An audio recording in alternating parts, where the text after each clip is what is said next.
पूज्य सुखदेव कहते हैं राजन कि जब वराह भगवान ने हिरण्याक्ष का वध कर दिया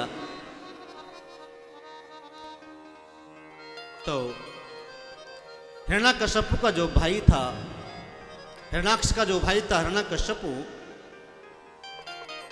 उसके मन में बैर हो गया। हिरण्यकश्यप विचार करने लगा था कि मेरे भाई को जिसने मारा है मैं उससे बदला लूंगा। बदला लेने के लिए हिमालय पर्वत की ओर चले गए। कौन? हिरण्यकश्यप। वहां तपस्या की। जब देवताओं को यह पता लगा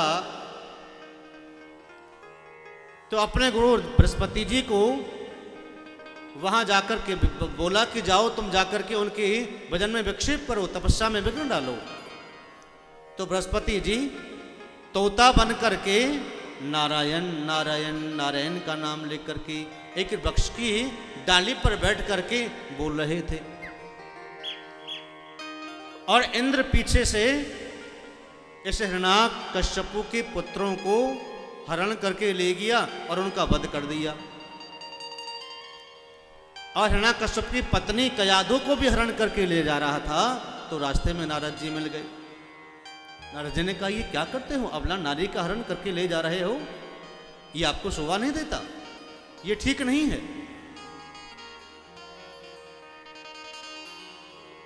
इस नारी को मेरे आश्रम में रखिए।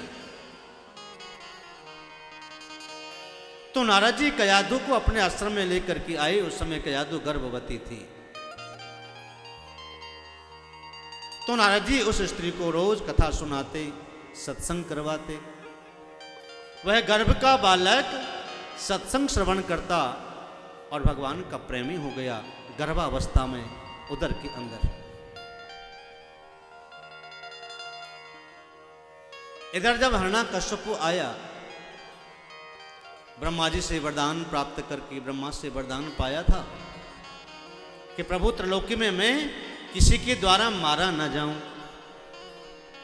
न मैं नर से मरूं, न मैं पशु से मरूं, न मैं बाहर मरूं न भीतर मरूं, न मैं घर में मरूं न बाहर मरूं, न मैं अस्त्र से मरूं न शस्त्र से मरूं, और न ही 12 महीनों के अंदर मरूं।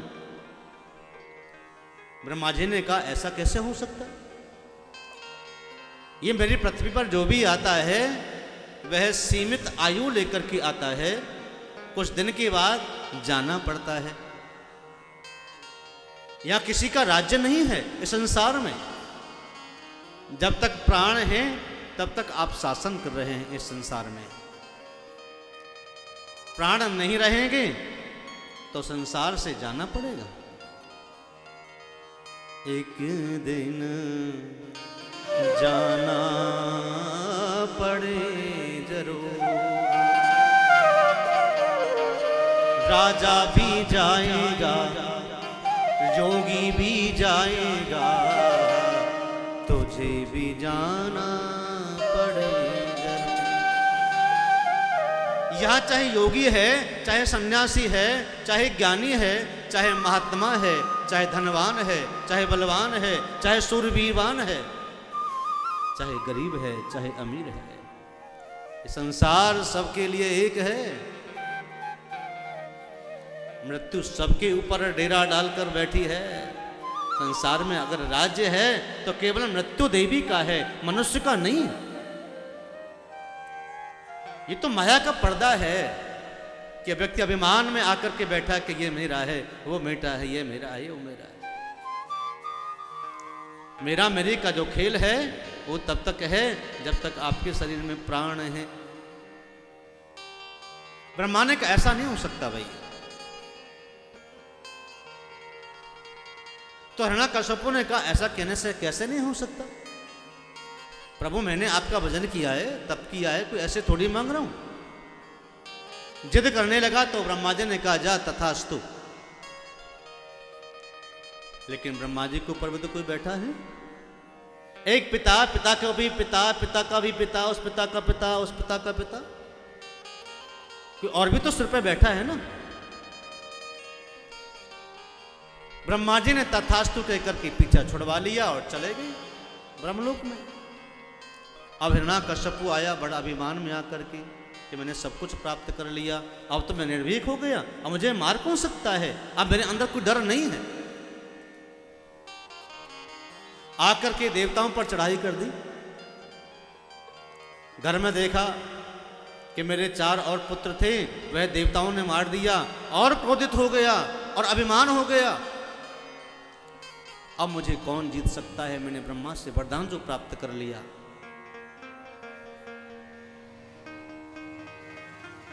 मन में विचार आया कि मेरे घर में पत्नी भी नहीं है। नारद जी को जो पता लगा तो नारद जी उस कयाधु को लेकर के आए और हिरण्याकश्यपु को सौंप दिया। देवताओं से बैर करके बैठा है कि मुझे जैसे भी अवसर मिलेगा मैं देवताओं पर आक्रमण करूंगा। कुछ समय के बाद वह पुत्र हो गया जो कयाधु के गर्भ में था। जब धीरे धीरे बड़ा हुआ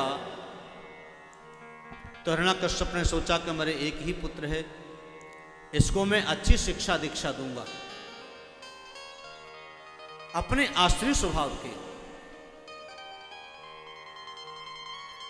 कुछ समय के बाद जब बड़ा हुआ तो गुरुदेव शुक्राचार्य के यहाँ एक स्कूल चलता था, दैत्य गुरुकुल विद्यालय। उसमें शुक्राचार्य के 2 पुत्र थे, संड और अमर्क नाम के।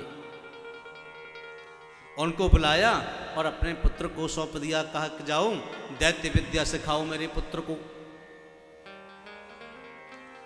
और जल्दी से दैत्य विद्या सिखा करके मैं अपने पुत्र के साथ में देवताओं के ऊपर आक्रमण करूंगा, मैं सबको जीत लूंगा।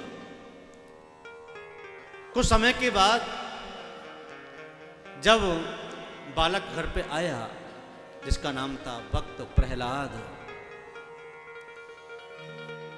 जन्म तो दैत्य कुल में हुआ, लेकिन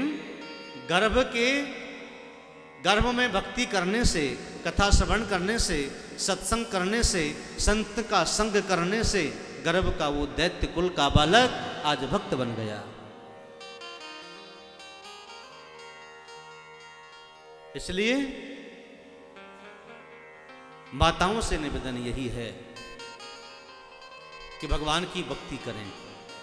गर्भावस्था में रामायण पढ़ें, गीता पढ़ें, सीरियल ना देखें, नाटक ना देखें। नाटक देखेंगे तो नाटकबाज बच्चा पैदा होगा, घर में नाटक करेगा।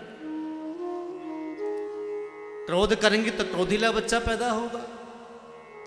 रावण बन सकता है, कंस बन सकता है, शिशुपाल दंतवक्त बन सकता है। प्रेम से कहो श्री राधे। जब वो बालक घर पे आया तो हिरण्याकश्यपु ने उस भक्त प्रहलाद को अपने गोदी में बिठाया और बिठा करके पूछने लगा कि बेटे 6 महीने से पढ़ रहे हो, कुछ सीखा कि नहीं? बालक ने कहा पिताजी सीखा ना। बोले क्या सीखा मुझे बताओ। कि मैंने पिताजी एक भक्ति का पाठ सीखा है। बोले वो क्या होता है? कि श्रवणम कीर्तनम विष्णु स्मरणम पाद सेवनम अर्चनम वंदनम दास्यम सख्यमात्मा निवेदन। प्रहलाद ने कहा पिताजी ये भक्ति के 9 भक्तियां हैं। ये बालक तो गर्भ से ही भगवान का, नारायण का नाम उच्चारण करता है। और भी दैत्य बालक जो पढ़ते हैं गुरुकुल विद्यालय में, उन बालकों को भी साथ में लेकर के हाथ पकड़ करके और गोल चक्कर लगा करके नारायण नारायण नारायण नारायण नारायण नारायण का नाम उच्चारण करता है।